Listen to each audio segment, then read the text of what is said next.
Shalom, saudara yang dikasihi dalam Tuhan, selamat pagi. Senang hari ini saya bisa berjumpa kembali dengan saudara dimanapun saudara berada. Dan pagi ini saudara, kita bersyukur untuk hari yang baru yang Tuhan sediakan untuk kita semua. Sungguh besar saudara kasih dan penyertaan Tuhan di dalam kehidupan kita. Mari saudara, sebelum kita merenungkan kebenaran firman Tuhan, kita berdoa terlebih dahulu. Bapa kami di sorga, kami sungguh mengucap syukur kepada Engkau untuk kasih penyertaan-Mu, pertolongan-Mu sepanjang malam di dalam istirahat kami. Dan Engkau berikan kami kembali hari yang baru, kehidupan yang baru untuk boleh kami nikmati.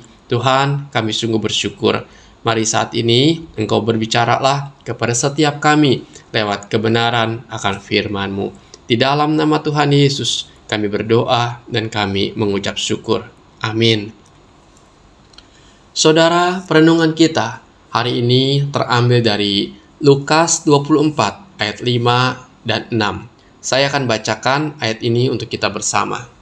Mereka sangat ketakutan dan menundukkan kepala, tetapi kedua orang itu berkata kepada mereka, "Mengapa kamu mencari Dia yang hidup di antara orang mati? Ia tidak ada di sini, ia telah bangkit. Ingatlah apa yang telah dikatakannya kepada kamu ketika ia masih di Galilea." Saudara, di dalam dunia ini, apa biasanya yang paling ditakuti mayoritas orang-orang? Banyak orang takut kehilangan hartanya atau takut miskin. Sebagian lagi takut kehilangan jabatannya karena digantikan oleh orang lain. Sebagian lagi takut kehilangan kecantikan atau ketampanan dirinya. Atau sebagian lagi takut kehilangan kesehatan dan kekuatan tubuhnya. Saudara, dan mungkin ketakutan terbesar dari seluruh umat manusia ialah kematian. Karena sekalipun seseorang memiliki harta yang berlimpah, ketenaran, jabatan, kecantikan, dan kesehatan, namun ia tidak luput dari yang namanya kematian. Kehidupan manusia akan menemui akhirnya ketika nafas berhenti dan nadi tak lagi berdenyut. Akan tetapi saudara, Injil memberitakan bahwa ada seseorang yang telah mengalahkan kematian dan sanggup memberikan hidup yang kekal kepada siapa saja yang percaya kepadanya.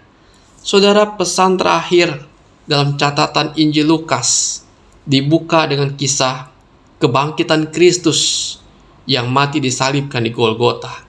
Pada hari ketiga setelah kematian Kristus, Maria Magdalena pergi menengok kubur Yesus, dan seorang malaikat turun dari langit dan menggulingkan batu penutup kubur itu. Mereka berkata satu kepada yang lain, "Bukankah kubur Yesus dijaga oleh prajurit Romawi yang gagah perkasa? Bagaimana mungkin kita bisa masuk ke dalam kubur tersebut?" Saudara, benar sekali. Para imam kepala dan orang Farisi sudah mengantisipasi bahwa Yesus pernah mengklaim akan bangkit pada hari ketiga. Mereka khawatir, saudara, kalau para murid Yesus akan mencuri mayat Yesus dan mengatakan bahwa ia telah bangkit dari kematian. Karena itu, mereka bersama-sama menghadap Pilatus, dan Pilatus mengutus penjaga-penjaga untuk menjaga kubur tersebut. Akan tetapi saudara, kuasa Allah tidak dapat dihentikan oleh para pemimpin Yahudi tersebut. Bahkan penjaga-penjaga pun, tentara Romawi yang gagah perkasa pun tak dapat menghentikan kuasa Allah. Yesus Kristus benar-benar bangkit dari kematian.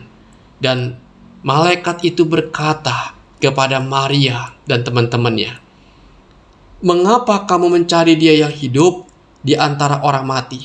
Ia tidak ada di sini. Ia telah bangkit." Saudara,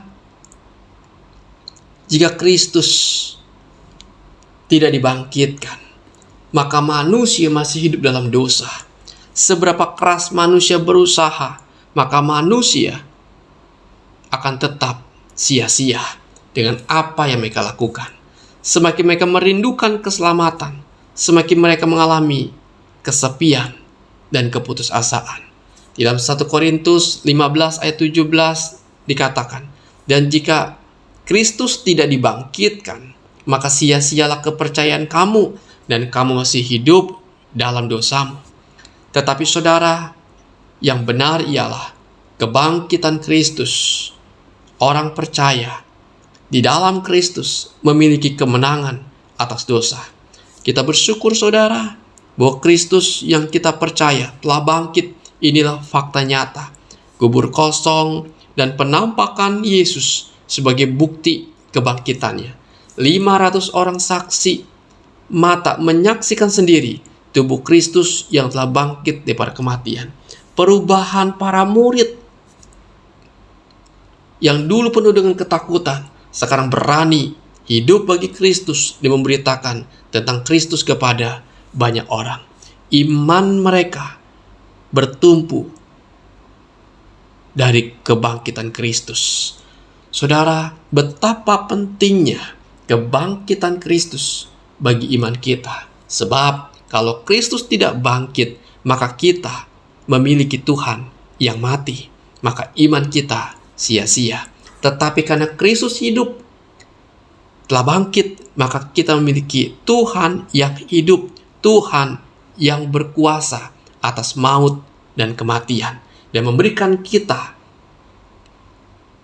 jaminan hidup yang kekal, dan memberikan kita pengharapan bahwa hidup dan percaya pada Kristus tak akan pernah sia-sia. Saudara, inilah anugerah yang Tuhan berikan kepada kita. Kebangkitan Kristus begitu pentingnya bagi iman kita. Karena itu saudara, momen Paskah yang baru kita peringati kemarin, suatu momen yang paling berharga, yang selalu mengingatkan kita memiliki pengharapan di dalam Kristus. Sebab dia hidup, ada hari esok. Sebab dia hidup, ku tak gentar. Saudara, kita bersyukur untuk kebangkitannya. Dan mari kita responi kebangkitan ini dengan semakin mengasihi Tuhan, dengan semakin dekat dengan Tuhan, semakin percaya, karena iman kita tidak akan pernah sia-sia. Saudara, kiranya renungan ini memberkati saudara sekalian. Mari kita berdoa. Bapa di sorga, terima kasih. Kuasa-Mu Tuhan begitu nyata. Kristus Tuhan kami telah bangkit daripada kematian. Dan itulah Tuhan yang membuat iman kami teguh. Iman kami tetap kokoh.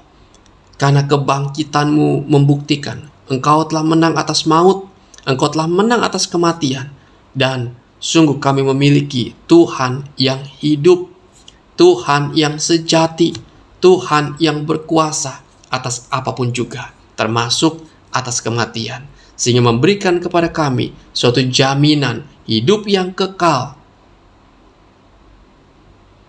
ketika Tuhan memanggil kami. Terima kasih Tuhan, sungguh kami mengucap syukur.